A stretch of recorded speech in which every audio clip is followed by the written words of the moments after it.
Hello दोस्तों, कैसे हैं आप सब लोग। तो दोस्तों आज की वीडियो रहने वाली है बीकॉम 4 सेम के ऑडिटिंग सब्जेक्ट के ऊपर। गाइस, इस वीडियो के अंदर हम लोग यूनिट 1 की पास्ट 3 ईयर्स के क्वेश्चन पेपर में से क्वेश्चंस को पिक करेंगे और उनके आंसर्स विद एग्जांपल्स आपको एक्सप्लेन करेंगे इजी लैंग्वेज में। और एक न्यू चीज़ आपके लिए इस बार वीडियोज़ में हमने ऐड की है, जो यूनिट 2 की वीडियो आएगी। ठीक है, यूनिट 2 की जो वीडियो आएगी उसके अंदर यूनिट 2 के क्वेश्चन तो कवर अप होंगे, बट आपके सेक्शन ए के जो 5 मार्क्स के क्वेश्चन हैं उनको भी हम लोग ऐड ऑन करेंगे, बट वो नेक्स्ट वीडियो में होगा। ठीक है, एंड जिन भी बच्चों को, जो तो बच्चे हमारे चैनल पर पुराने हैं उनको तो पता होगा कि सब्सक्रिप्शन का ऑप्शन है, बट जो भी न्यू कमर्स हैं उनके लिए अपडेट है कि हमारे चैनल पर एक सब्सक्रिप्शन का ऑप्शन है। जस्ट 59 रुपीज़ आपको हमारे चैनल की सब्सक्रिप्शन का असेस मिल जाएगा फॉर 1 मंथ। 59 रुपीज़ में 1 महीने का आपको असेस मिल जाएगा। उसके बाद 1 महीने तक आप किसी भी सब्जेक्ट की यूनिट 2 की वीडियो को आराम से देख सकते हो। आपके पास वीडियोज़ का असेस आ जाएगा सिर्फ जस्ट 59 रुपीज़। और अगर आप लोगों को ये वीडियो देखने के बाद ऐसा लगे कि हमें टॉपिक समझ आ रहे हैं, तभी आप लोगों को मैं बोलूँगी कि आप लोग यूनिट 2 की तरफ प्रोसेस कीजिएगा। अगर समझ ना आए तो आप लोग यहीं पे मेरे चैनल को छोड़ के जा सकते हैं। ठीक है, तो चलिए वीडियो की तरफ चलते हैं और हमारी पूरी कोशिश रहेगी कि वीडियो के अंदर ही आपके कंसेप्ट्स क्लियर हों। तो सबसे पहला क्वेश्चन जो कि 2022, 2023, 2024 तीनों सालों में आया है। What do you mean by auditor report? How qualify report of company with and without branches be drafted? उसके ड्राफ्ट बताने हैं। Explain the kind of auditor report और उसके काइंड्स बताने हैं। देखिए 2022, 2024, 2023 तीनों सालों में क्वेश्चन आया है, तो ध्यान से सुनिएगा। 15 मार्क्स का लॉन्ग क्वेश्चन है। ऑडिटर रिपोर्ट क्या होता है? ठीक है, पहले तो हमने बताना है what is an auditor report. Auditor की रिपोर्ट एक रिटन ओपिनियन है एक ऑडिटर का, या एक स्टेटमेंट है जो ऑडिटर किसी भी चीज़ को एग्जामिन करने के बाद, फाइनेंशियल स्टेटमेंट्स को एग्जामिन करने के बाद देता है। यानी कि अगर मैंने किसी भी चीज़ को एग्जामिन किया, किसी भी कंपनी की रिपोर्ट्स को एग्जामिन किया, उसके बाद मेरा क्या नज़रिया है, उसके ऊपर मैंने क्या रिपोर्ट प्रिपेयर की है, that is a auditor report. एक रिटन ओपिनियन या एक रिटन स्टेटमेंट जो एक ऑडिटर किसी भी कंपनी को ऑडिट करने के बाद देता है। सिंपल वर्ड्स में बोलें तो एक फॉर्मल रिपोर्ट है जिसको प्रिपेयर किया जाता है ऑडिटर के द्वारा, ये शो करने के लिए कि जो कंपनी के अकाउंट्स हैं वो ट्रू हैं, फेयर हैं, अकॉर्डिंग टू लॉ है, कंपनी सारे रूल्स रेगुलेशंस को फॉलो कर रही है। तो जो ऑडिटर है वो इस रिपोर्ट को शेयर होल्डर्स कंपनी के जो होते हैं उनको सबमिट कर देता है। ठीक, अब जो ऑडिटर रिपोर्ट है उसका पर्पस क्या है? जो मतलब ऑडिटर है वो रिपोर्ट बनाता है, क्या पर्पस है, क्यों बनाता है? ताकि वो शेयर होल्डर्स को इन्फॉर्म कर पाए about the companies true financial position, कि कंपनी की एक्चुअल में, रियल में फाइनेंशियल पोजीशन क्या है, कंफर्म करने के लिए वेदर द फाइनेंशियल स्टेटमेंट जो भी बनाई गई है वो सारे रूल्स एंड रेगुलेशंस को फॉलो कर रही है या नहीं कर रही है, टू चेक दैट कि यहाँ कोई फ्रॉड ना हो, कोई मेजर एरर ना हो कंपनी के अकाउंट्स में। और फोर्थली, ट्रस्ट को इंक्रीज करने के लिए, क्योंकि अगर किसी भी कंपनी ने अपनी ऑडिटर रिपोर्ट बनवाई हुई है, कोई भी इन्वेस्टर उस कंपनी में इन्वेस्ट करने से पहले एक बार नहीं सोचेगा। एक ट्रस्ट बिल्ड करती है ऑडिटर रिपोर्ट। ठीक है, अब ऑडिटर की रिपोर्ट में क्या क्या कंटेंट अवेलेबल होगा? टिपिकली जो ऑडिटर की रिपोर्ट होती है उसमें पहले टाइटल होता है कि क्या टाइटल है, एड्रेस है, फिर ऑडिटर का क्या ओपिनियन है, फिर बेसिस क्या है उस ओपिनियन के, मतलब ये ओपिनियन बनने की वजह क्या है, ठीक है, ऑप्शंस क्या थे, उसके बाद की ऑडिट के क्या मैटर्स हैं, क्या रिस्पॉन्सिबिलिटी है मैनेजमेंट की, ऑडिटर की क्या रिस्पॉन्सिबिलिटी है, then signature, name and date. अब ना क्वेश्चन के अंदर हमें बोला गया था क्वालिफाई और डिस्क्वालीफाई रिपोर्ट को विद और विदाउट ब्रांचेस आपको ड्राफ्ट करके बताना है।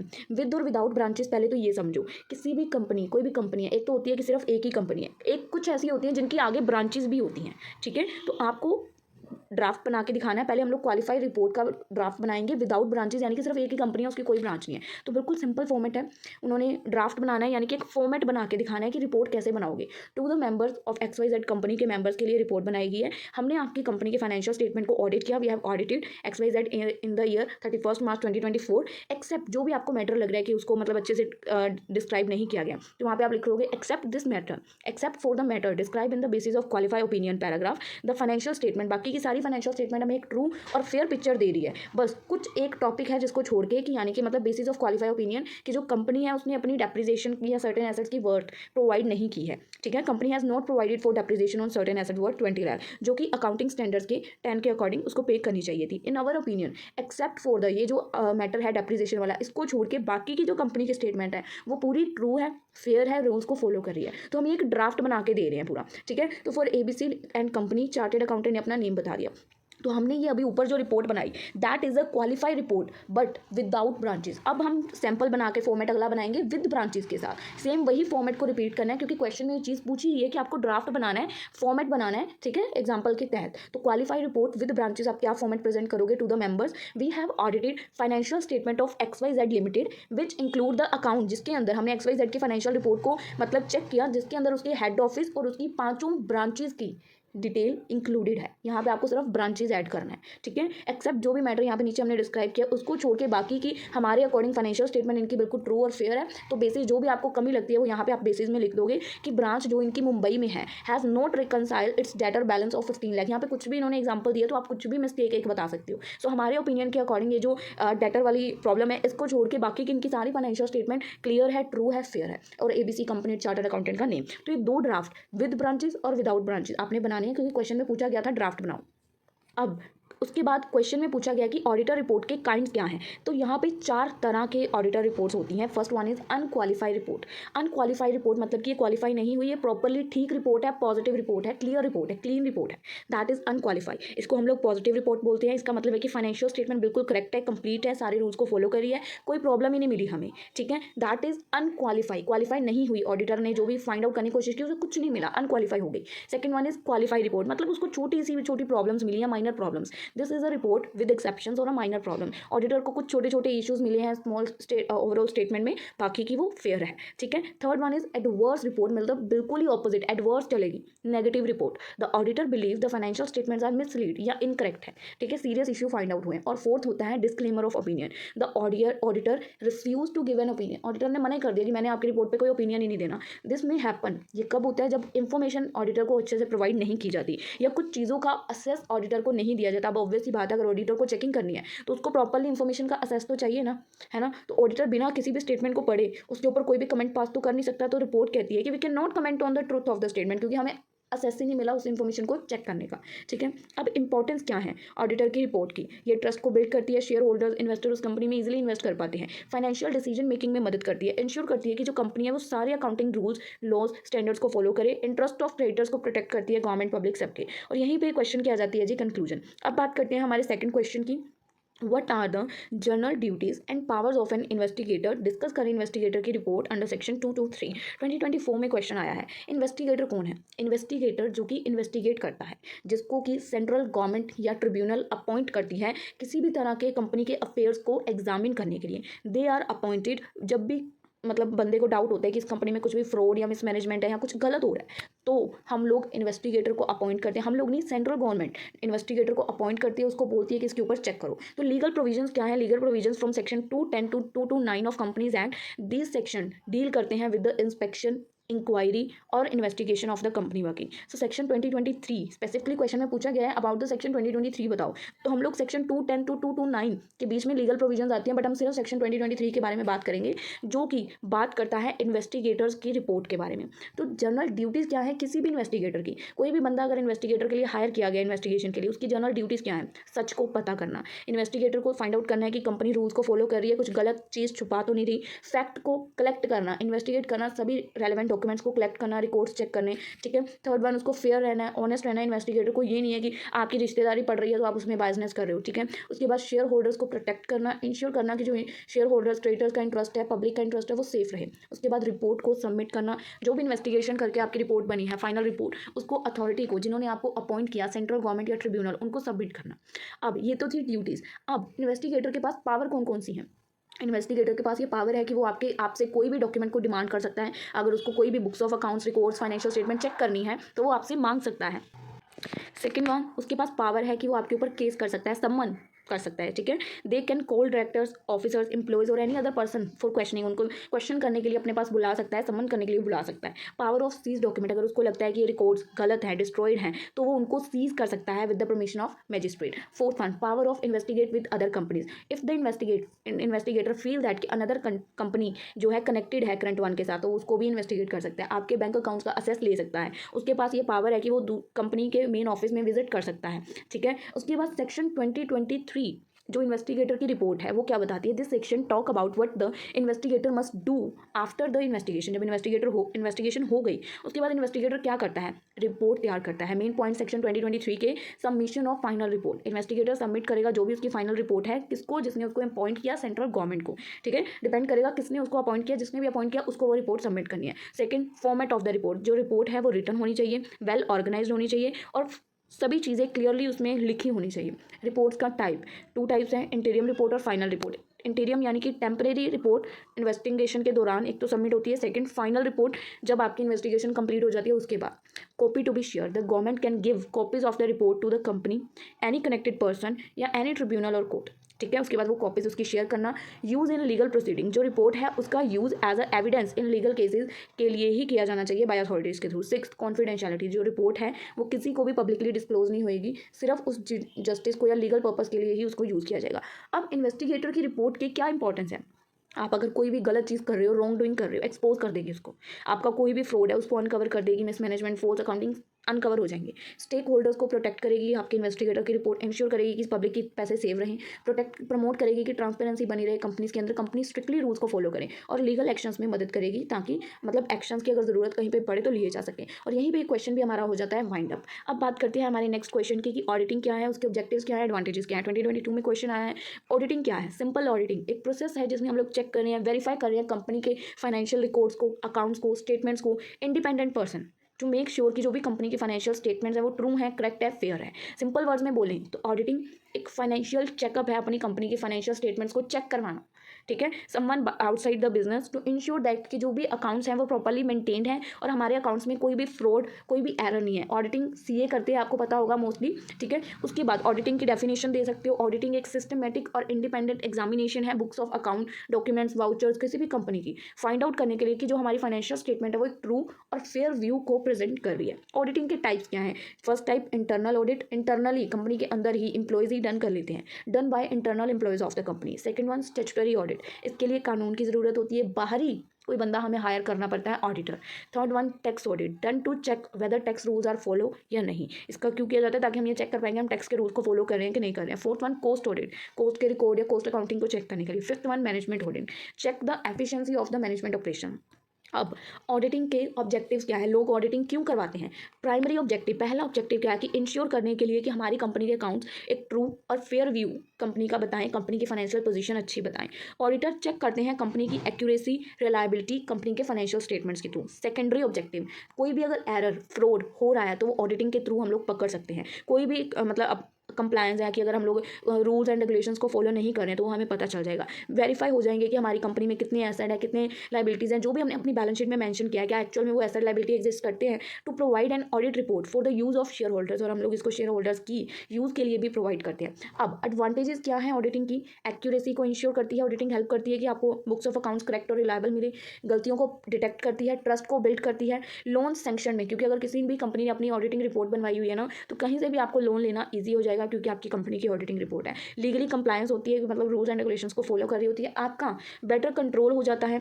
ठीक है, एफिशिएंट हो जाता है। Regularly auditing keep the staff careful and help management में मदद करती है। बिजनेस की रेपुटेशन को इंप्रूव करने में मदद करती है और टैक्स असेसमेंट में मदद करती है। अथॉरिटीज जो इनकम टैक्स असेसमेंट है आपके ऊपर पेनल्टीज लगने के चांसेस कम हो जाते हैं और हेल्प करती है आपकी ड्यूरिंग सेल और मर्जर्स में। जब भी बिजनेसेस सेल या मर्ज होते हैं तो उसमें भी ऑडिटिंग अकाउंट्स मदद करते हैं। और यहीं पे ये क्वेश्चन भी कंक्लूड हो जाता है। अब बात करते हैं फोर्थ क्वेश्चन की, जो कि 2023 और 2024 दोनों में आया है कि वाउचिंग क्या होता है। Vouching is the backbone of auditing. Vouchers अगर आप लोग अकाउंट्स की जॉब करते हैं, अकाउंट्स वाली फील्ड में, तो आपको शायद पता हो, बाकी मैं एक्सप्लेन करूंगी। वाउचिंग एक बैकबोन है ऑडिटिंग का। Explain various points that should be taken into consideration while adopting techniques of vouching, but are the various precautions to be taken while vouching cash transaction. Vouchers क्या होते हैं? जो हमारे पास कुछ कैश की रिसिप्ट्स वगैरह नहीं होती, सिंपल भाषा में अगर बताऊं, एविडेंस। ठीक है, वो वाउचिंग्स होते हैं। जब हम ऑडिटिंग करते हैं हम अपनी ट्रांजेक्शन को उन रिसिप्ट्स के साथ मैच करते हैं, तो हमें वो रिसिप्ट्स संभाल के रखनी होती हैं। अब वाउचिंग क्या है? वाउचिंग का मतलब होता है चेक करना, वेरीफाई करना, जो भी हमारी ट्रांजेक्शन है उनके एविडेंस को वेरीफाई या चेक करना इन the books of accounts, examine करना कि जो भी सपोर्टिंग डॉक्यूमेंट है, कोई भी बिल है, कोई भी रिसिप्ट है, कोई भी इनवॉइस है या कोई भी वाउचर है, उनको चेक करना, वेरीफाई करना, that is vouching. Simple word में वाउचिंग एक प्रोसेस है जिसमें हम लोग हर एंट्री को मैच करते हैं उसके प्रूफ के साथ, उसकी रसीद के साथ, उसके बिल के साथ, ताकि कंफर्म कर पाएं कि ये ट्रांजैक्शन रियल है, करेक्ट है और प्रॉपरली रिकॉर्ड हुई है। ठीक है, अब क्यों वाउचिंग को बैकबोन ऑफ द ऑडिटिंग कहा गया है?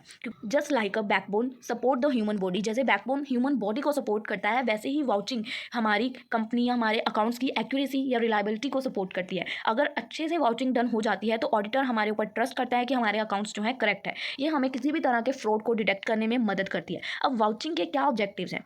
वाउचिंग के क्या ऑब्जेक्टिव्स है, ये हमारी ऑथेंटिसिटी ऑफ ट्रांजैक्शंस को चेक करती है, कंफर्म करती है कि कोई भी एंट्री गलत ना हो, फेक ना हो, मैनिपुलेट ना कर रही हो। ये सभी एक्सपेंसेस और इनकम्स को जेन्युइनली वेरीफाई करती है और अप्रूव करती है। ये इंश्योर करती है कि ना ही कोई पेमेंट ना ही कोई रिसिप्ट मिस हुई हो हमारी बुक्स ऑफ अकाउंट में। अब कौन से पॉइंट्स को कंसीडर करना जरूरी है जब हम वाउचिंग की टेक्निक्स को कंसीडर कर रहे हैं? तो check authenticity of the vouchers. Auditor must ensure करेगा कि सभी वाउचर्स यानी कि बिल्स और रिसीट्स जेन्युइन हो, ओरिजिनल हो, कोई भी ये नहीं है कि नकली रसीद बना के आपके सामने रखती। सेकेंडली, प्रॉपर्ली ऑथराइजेशन होनी चाहिए। Every transaction should be approved by the concern officer और authority. Third one, matching detail होनी चाहिए आपके पास। Amount, date, name of the voucher must match the entry in the books. ठीक है, डेट, नेम सब कुछ मैच करना चाहिए आपकी एंट्रीज के साथ। Fourth, stamping the vouchers. जो ऑडिटर है स्टैम्प करेगा, टिक करेगा जिन जिन वाउचर्स को वो चेक कर लेगा, उनको डबल चेकिंग से बचाने के लिए उनके ऊपर कोई ना कोई स्टैम्प या टिक करता जाएगा ताकि वो डबल चेकिंग ना हो। देन आर्थमेटिकल एक्यूरेसी चेक करेगा, मेक श्योर करेगा कि जो कैलकुलेशंस हैं, टोटल्स हैं, वो करेक्ट हों। Relevance of the transaction, ensure करेगा कि जो भी ट्रांजेक्शन है वो बिजनेस से रिलेटेड हो, कोई भी पर्सनल ना हो। सेवंथ वन, वो कैंसल्ड और डुप्लीकेट वाउचर्स को कैंसिल कर देगा। जब भी वो चेकिंग कर रहा होगा उसको लगेगा कि कोई भी वाउचर जो है फोटो कॉपीड है तो उसको कैंसिल कर देगा। क्रॉस वेरिफिकेशन करेगा अदर रिकॉर्ड्स के साथ, अगर उसको लगेगा तो वो लेजर, कैश बुक या बैंक स्टेटमेंट के साथ उसको क्रॉस चेक करेगा। देन उसके अल्टरनेटिव्स को चेक करेगा, look for the sign of cutting, overwriting और चेंज ऑन द वाउचर्स। उसके बाद उसकी डेट और पीरियड्स को चेक करेगा। अब जब भी आपको वाउचिंग कैश ट्रांजेक्शंस करनी है तो क्या क्या प्रिकॉशंस का आप यूज़ कर सकते हो? Precautions for cash receipts, compare entries with counter foils of receipts और कैश मूवमेंट्स। आप इसको कंपेयर करना होगा रिसिप्ट्स को, ठीक है। उसके बाद चेक करना होगा जो आपने कैश रिसीव किया है प्रॉपरली रिकॉर्डेड हो सेम डेट्स पे। मेक श्योर करना होगा कि जो भी कैश रिसीव हुआ है वो बैंक में ईजिली डिपॉजिट हो। क्रॉस चेक करना होगा अपनी बैंक स्टेटमेंट और कैश बुक को। चेक करना होगा कि जो भी डिस्काउंट अलाउड किए गए हैं वो प्रॉपरली शो किए गए हों। और वेरीफाई करना होगा कि जो भी रिसिप्ट्स हैं प्रॉपरली नंबर और साइन होनी चाहिए। प्रिकॉशंस ये तो थी कि जो कैश रिसिप्ट्स हैं उनके ऊपर कैश ट्रांजैक्शन में आपकी दो चीज़ें आती हैं, कैश रिसिप्ट्स और कैश पेमेंट्स। तो प्रिकॉशंस वाउचिंग कैश ट्रांजैक्शन, जब तो आपके पास कैश रिसिप्ट्स आई तो ये आपने प्रिकॉशंस ली। जब आपके पास कैश पेमेंट्स आएंगी तो आपने क्या प्रिकॉशंस लेनी है? First one is payments must be supported with proper bill और इनवॉइसेज। जब आपके पास कैश पेमेंट्स आएंगी तो आपके पास प्रॉपर बिल्स और इनवॉइसेज होनी चाहिए। चेक करना कि पेमेंट जो है वो ड्यूली ऑथराइज्ड होनी चाहिए बाय एन ऑफिसर। जो बिग पेमेंट है वो चेक और बैंक ट्रांसफर होनी चाहिए, कैश में नहीं होनी चाहिए। फोर्थ वन, जो कैश बुक की एंट्रीज हैं वो मैच करनी चाहिए पेमेंट वाउचर्स के साथ। फेक और डुप्लीकेट बिल्स के साथ आपको केयरफुल रहना है। एक्चुअल पर्पस जो भी है पेमेंट का उसको चेक करना है। इंश्योर करना है कि कोई भी पर्सनल एक्सपेंसेस आपके बिजनेस एक्सपेंसेस में रिकॉर्डेड ना हो। इसके बाद बात करते हैं हमारे नेक्स्ट क्वेश्चन के ऊपर। The main purpose of auditing is detection and prevention of errors and fraud। 2023 में क्वेश्चन आया है। तो ऑडिटिंग का मतलब क्या होता है कि चेक करना अकाउंट्स एंड फाइनेंशियल रिकॉर्ड्स को बिजनेस के, इंश्योर करना कि वो ट्रू और फेयर हो। तो मेन गोल है ऑडिटिंग का कि डिटेक्ट करना, प्रिवेंट करना एरर्स एंड फ्रॉड को, ताकि फाइनेंशियल स्टेटमेंट एक रियल पोजीशन को शो करे। तो मीनिंग क्या है एरर और फ्रॉड का? एरर्स आर अनइंटेंशनल मिस्टेक्स जो कि अकाउंटिंग में होती हैं, जैसे कि गलत टोटल कर दिया, गलत पोस्टिंग कर दी, या ओमिशन ऑफ एंट्री, या भूल गए किसी एंट्री को डालना। और फ्रॉड क्या होता है? फ्रॉड होता है हमने जानबूझ के चीट किया, अपनी एंट्रीज को मिसलीड किया, ठीक है। एरर कोई हमसे गलती हो गई, फ्रॉड का मतलब इंटेंशनली हमने उसको चीट करने की कोशिश की, यानी कि अपनी गलत अकाउंट्स में स्टेटमेंट शो की, फेक बिल्स लाए या ज़्यादा बिल शो कर दिए। अब ऑडिटिंग का क्या रोल है इन एरर्स और फ्रॉड को फाइंड आउट करने में? तो ऑडिटर वाउचिंग, वेरिफिकेशन, बुक्स को चेक करके, इंटरनल कंट्रोल को रिव्यू करके इन फ्रॉड और एरर्स को फाइंड आउट करने की कोशिश करता है। सम कॉमन डिटेक्शंस जो होती हैं एरर की, पहले एरर क्लैरिकल एरर होता है जो कि डिटेक्ट होता है, यानी कि हमने गलत टोटल कर दिया, गलत पोस्टिंग कर दी, मोस्टली जो एरर्स पकड़े जाते हैं, ठीक है। सेकंड, एरर ऑफ प्रिंसिपल, यानी कि कैपिटल को revenue as a vice versa हमने मान लिया कि जो हमारी कैपिटल है वो हमारा रेवेन्यू है। थर्ड, ओमिशन एरर, या हम कोई एंट्री को डालना भूल गए, मिस कर दी हमने कोई एंट्री। या फोर्थ, जो मेनली एरर डिटेक्ट होता है दैट इज अ डुप्लीकेट, कोई एंट्री हमने 2 बार चढ़ा दी या 2 बार हमने वहाँ पे शो कर दी। अब ये तो था एरर को कैसे डिटेक्ट करेंगे। अब फ्रॉड क्या क्या डिटेक्ट होते हैं? फिक्टिशियस परचेज, गलत मतलब ऐसी झूठी मूठी परचेज और सेल शो कर रखी हैं। इन्फ्लेटेड एक्सपेंसेस, और खर्चे दिखा रखे हैं कि हमारे इतने खर्चे हुए, मतलब फ्रॉड जानबूझ के स्टेटमेंट्स को मिस रिप्रेजेंट कर रहे हैं। मिस एप्रोप्रिएशन ऑफ कैश और गुड्स को दिखा रखा है। फेक एंट्रीज दिखा रखी हैं अपने प्रॉफिट्स को मैनिपुलेट करने के लिए। तो ये मेन फ्रॉड्स डिटेक्ट किए जाते हैं। तो ऑडिटिंग का क्या रोल है इनको प्रिवेंट करने के लिए? वो इनको प्रिवेंट कैसे करती है? स्ट्रॉन्ग इंटरनल कंट्रोल सिस्टम के थ्रू चेक करती है, सिस्टम को अप्रूव करती है, अथोराइज करती है, रेगुलरली इसको ऑडिट करती है, जो भी डिस्करेज फ्रॉड्स हैं उनको निकालती है, प्रॉपरली डॉक्यूमेंटाइज करती है, एरर्स को रिड्यूस करती है और एडवाइस करती है इंप्रूवमेंट्स के, ऑडिटर्स को सजेस्ट करती है कि फ्यूचर एरर्स को कैसे अवॉइड किया जा सकते हैं। अब अदर ऑब्जेक्टिव्स क्या है ऑडिटिंग के इनको डिटेक्ट करने के लिए? Prevention, detecting and preventing error is important. Auditors also has other purpose, ensure करना कि जो एक्यूरेसी है फाइनेंशियल स्टेटमेंट की वो मेंटेन रहे। सर्टिफाइड फाइनेंशियल रिपोर्ट्स होनी चाहिए स्टेक होल्डर्स के लिए। बिल्ड करना ट्रस्ट, चेक करना जो भी आप है रूल्स एंड रेगुलेशंस को फॉलो करो, और इंप्रूवमेंट्स के लिए उनको सजेस्ट करते रहना कि यहाँ पे आपको इंप्रूवमेंट की जरूरत है, आप इंप्रूव कर सकते हो। अब बात करते हैं हमारी नेक्स्ट क्वेश्चन की, what do you mean by internal checks? Suggest the suitable system of internal check for recording cash receipts and payments. What do you mean by internal control? तो बेसिकली देखा जाए तो ये दो क्वेश्चन है, एक internal check वाला, एक इंटरनल कंट्रोल वाला, बट ये मिलते जुलते हैं। Differentiate between internal check and internal audit. तो आपका ये क्वेश्चन दो है, एक 2022 में आया था, एक 2023 में। मैंने कंबाइन किया है, इसकी भी एक वजह है, तो ध्यान से सुनिएगा। पहले देखते हैं इंटरनल चेक्स क्या होते हैं। Internal checks refers to a system जहाँ पे work of one person is automatically checked by another person. Internal check क्या होता है? जहाँ पे एक बंदे का काम दूसरे बंदे के थ्रू ऑटोमेटिकली चेक हो जाता है, that is a internal check. It is a part of internal control. ये इंटरनल कंट्रोल का ही पार्ट है, जहाँ पे ड्यूटीज़ को डिवाइड इस तरीके से किया जाता है एम्प्लॉयज़ के बीच में कि जो एरर्स और फ्रॉड के चांसेस हैं वो कम हो जाते हैं, मिनिमाइज हो जाते हैं। डेफिनेशन क्या है? इंटरनल चेक एक सिस्टम है जहाँ पे कोई एक बंदा सिंगल पर्सन सारी ट्रांजेक्शन को हैंडल नहीं करता from the beginning to end. Instead जो वर्क है इस तरीके से डिवाइड किया जाता है कि each person work is checked by another. जो मैंने काम किया वो जो मेरे से अगला बंदा है उसको चेक करेगा, फिर अपना काम आगे करेगा। ठीक है। सो ऑब्जेक्टिव्स क्या है इंटरनल चेक के? ताकि फ्रॉड और एरर्स को प्रिवेंट किया जा सके, इंश्योर कर सकें कि एक्यूरेट रिकॉर्डिंग हो ट्रांजेक्शन की, रिस्पॉन्सिबिलिटीज और जो एम्प्लॉयज़ की हैं उसको फिक्स किया जा सके, और स्मूथ एंड एफिशिएंट फंक्शनिंग को मेक किया जा सके। अब यहाँ पे एक सूटेबल सिस्टम आपको सजेस्ट किया जा रहा है इंटरनल चेक्स के लिए, ताकि आप कैश रिसिट्स और पेमेंट्स को रिकॉर्ड कर पाओ। इंटरनल चेक सिस्टम जो है कैश रिसिप्ट के लिए, पहले तो कैश की जो रिसिप्ट्स है उसके लिए इंटरनल चेक सिस्टम क्या है? Different persons for collecting and recording. One person should collect cash, another person should record it in the cash book. ठीक है। Second one, issue receipts, print and number receipts must be issue for every cash receipt. Third one, daily deposit in the bank, जितनी भी cash आपको receipts आ रही है collected should be deposit in to the bank daily.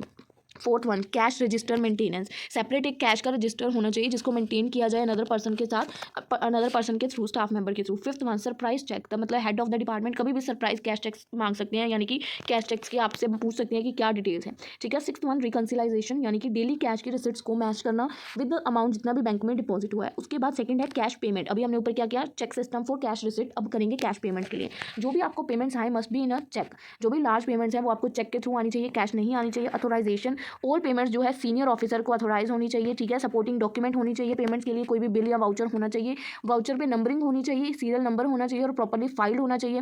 और उसके बाद है division of duties, one person जो है वो चेक को प्रिपेयर करेगा, अनदर पर्सन उसको साइन करेगा और थर्ड पर्सन उसमें पेमेंट एंटर करेगा ताकि वो वेरीफाई हो सके। The accountant should verify payment and keep a check on expenses.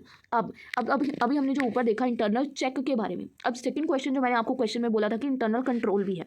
तो इंटरनल कंट्रोल क्या होता है? इंटरनल कंट्रोल एक बोर्ड ऑफ टर्म है जिसमें पॉलिसीज, प्रोसीजर, मेथड जो भी मैनेजमेंट के द्वारा अडॉप्ट किए गए हैं वो इंक्लूड होते हैं। ठीक है। जो भी उस कंपनी की proper functioning, safeguarding, asset record keeping के लिए ज़रूरत है वो इंटरनल कंट्रोल में सारी चीज़ें आती हैं, पॉलिसीज, प्रोसीजर, मेथड, सब ठीक जो भी कंपनी ने अडॉप्ट किया है। तो इंटरनल कंट्रोल एक ऐसा सिस्टम है जिसमें रूल्स, प्रैक्टिसेस, प्रोसीजर्स को इंश्योर किया जाता है ताकि हमारे जो ऑपरेशंस हैं वो एफिशिएंटली, सेफली, एसेट्स और बिना एरर्स के या फ्रॉड के कंप्लीट हो पाए। तो इंटरनल कंट्रोल के क्या ऑब्जेक्टिव्स हैं? ताकि ये इंश्योर कर सके कि जो भी एक्यूरेसी या रिलायबिलिटी या अकाउंटिंग के रिकॉर्ड्स की वो बनी रहे। ऑपरेशनल एफिशिएंसी को ये लोग प्रमोट करना चाहते हैं, कंपनी के एसेट्स को सेफ रखना चाहते हैं और इनकरेज करना चाहते हैं कि जो भी मैनेजमेंट की एडहेरेंस पॉलिसी है उसको हम लोग इनकरेज करें। अब इंटरनल चेक और इंटरनल ऑडिट में फ़र्क क्या है? इंटरनल चेक एक ऑनगोइंग चेकिंग है कि हम लोग चेक कर रहे हैं डिवीजन ऑफ ड्यूटीज़ के थ्रू, और इंटरनल ऑडिट इंडिपेंडेंट चेकिंग है जो कि हम लोग एरर्स और फ्रॉड्स को फाइंड आउट करने के लिए करवाते हैं। पर्पस क्या है इंटरनल चेक्स का? एरर्स को फाइंड आउट करना काम के दौरान, और ऑडिट का एरर्स को फाइंड आउट करना after the work is completed. Internal check हम काम के दौरान करते हैं, इंटरनल ऑडिट काम कंप्लीट होने के बाद होता है। नेचर क्या है? प्रिवेंटिंग इन नेचर है, ये डिटेक्टिव होता है। टाइमिंग कंटिन्यू होता है, जब काम हो रहा है उसके दौरान ही हम लोग इसको कंटिन्यू कर सकते हैं। और जो इंटरनल ऑडिट है ये पीरियोडिकली होता है, जब हमारा काम डन हो जाता है तो हम इसको पीरियोडिकली अक्का करते हैं। कौन इसको परफॉर्म कर सकता है? जो इंटरनल चेक्स है इसको रेगुलरली कोई भी employee part of their duties को कर सकता है। इंटरनल ऑडिट के लिए हमें ऑडिटर को अपॉइंट करना पड़ता है उसको मैनेज करने के लिए। स्कोप क्या है? Limited to the accounting and clerical work होता है, और ये ब्रॉड कवर है सभी डिपार्टमेंट्स और ऑपरेशंस के लिए। रिपोर्टिंग, कोई भी फॉर्मल रिपोर्टिंग नहीं होती इंटरनल चेक की, पर इंटरनल अगर आप ऑडिटिंग करवाते हो तो जो रिपोर्ट है वो मैनेजमेंट को सबमिट करनी पड़ती है। और इसी के साथ ये क्वेश्चन की आ जाती है यहाँ पे कंक्लूजन। अब बात करते हैं, आई थिंक हमारा ये लास्ट क्वेश्चन है, discuss the right and duties of an auditor with the help of relevance case law. Auditor के आपको राइट्स और ड्यूटीज़ बतानी है। अब ऑडिटर कौन है ये तो मुझे बताने की ज़रूरत ही नहीं है।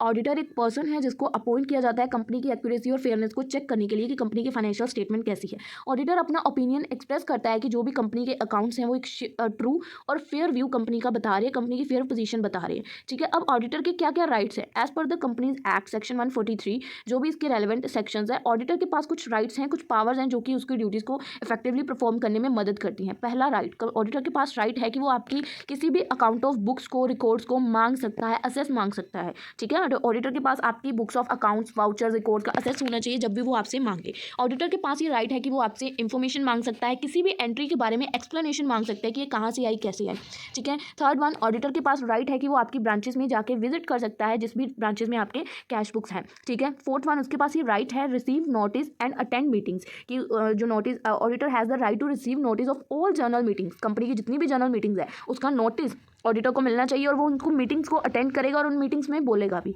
उसके पास ये राइट है। फिफ्थ वन, राइट है कि वो मेंबर्स को रिपोर्ट करेगा, auditor must report to members, चाहे वो फाइनेंशियल स्टेटमेंट एक ट्रू और फेयर व्यू ताकि प्रोवाइड करे। उसके पास ये राइट है कि वो रेम्यूनरेशन कह सकता है, auditor is entitle to receive remuneration fix at general meeting.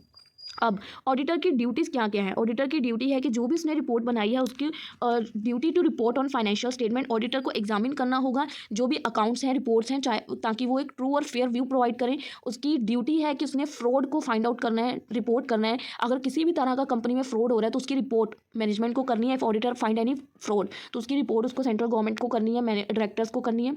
Duty है कि इंक्वायर करना सर्टेन मैटर्स पे, ऑडिटर को चेक करना है कि लोन एडवांसेस प्रॉपरली सिक्योर हों, ट्रांजेक्शन जो है प्री जुडिशियल्स हों, interest of the company, personal expenses charge ना किए गए हों, ठीक है, शेयर्स प्रॉपरली अलॉट किए गए हों। उसके बाद उसकी ड्यूटी है कि जो भी ऑडिटिंग के स्टैंडर्ड्स हैं उनके साथ कंप्लाई करना, ऑडिटर्स को सभी रूल्स को अच्छे से फॉलो करना है। उसके बाद उसकी ड्यूटी है कि जो भी ऑडिट की रिपोर्ट है उसको बनाने के बाद उस पर साइन करना, auditor must sign the audit report and clarity जो भी सर्टिफाई करना उसकी पर्सनली। उसके बाद सिक्स्थ उसकी ड्यूटी आती है ड्यूटी टू मेंटेन कॉन्फिडेंशियलिटी, कि उसको कॉन्फिडेंशियलिटी मेंटेन करके रखनी है, किसी भी चीज़ को बाहर डिस्क्लोज नहीं करना है, ठीक है। अब कुछ केस लॉ बताने हैं हमने ऑडिटर की राइट्स और ड्यूटीज़ के बारे में। फर्स्ट केस लॉ क्या है?